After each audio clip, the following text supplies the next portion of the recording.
Hello મિત્રો, જો આજે આપણે છે ને શ્રીખંડ બનાવવાનું છે. તો આમાં છે ને શ્રીખંડનો મસ્કો છે. જો આપણે એને બહાર કાઢીએ. પાણી એકદમ નીકળી ગયું છે અને સરસ પેલો થઈ ગયો છે. જુઓ,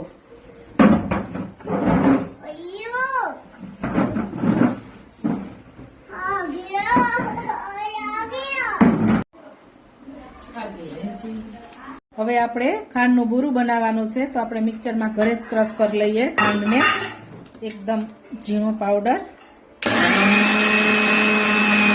હવે જુઓ, આપણે એકદમ ક્રશ થઈ ગયો છે.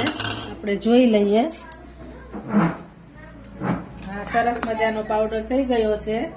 જુઓ, એકદમ પાવડર મસ્ત થઈ ગયો છે. હવે આપણે એની અંદર એડ કરીશું.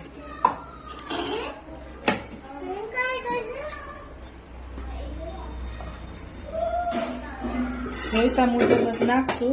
ખટાશ જેટલી હશે એ પ્રમાણે ખાંડ એડ કરતા જશું.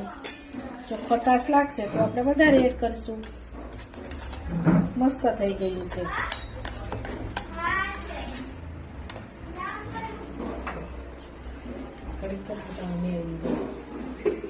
હવે આપણે આમાં તૂટી ફૂટી એડ કરીશું.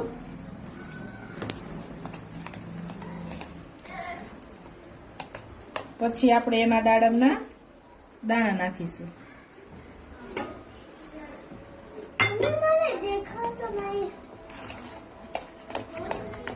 અને આપણું શ્રીખંડ જુઓ રેડી થઈ ગયું. જુઓ તો આપણું આ શ્રીખંડ થઈ ગયું છે તૈયાર. તમારે પણ ખાવું હોય તો ચલો ખાવા. અમે આજે ખાવાના છીએ. મસ્ત થઈ ગયું છે તૈયાર. તો તમારે પણ જો ઘરે બનાવવું હોય તો કોમેન્ટ કરજો, તો હું તમને તેની ટીપ આપીશ.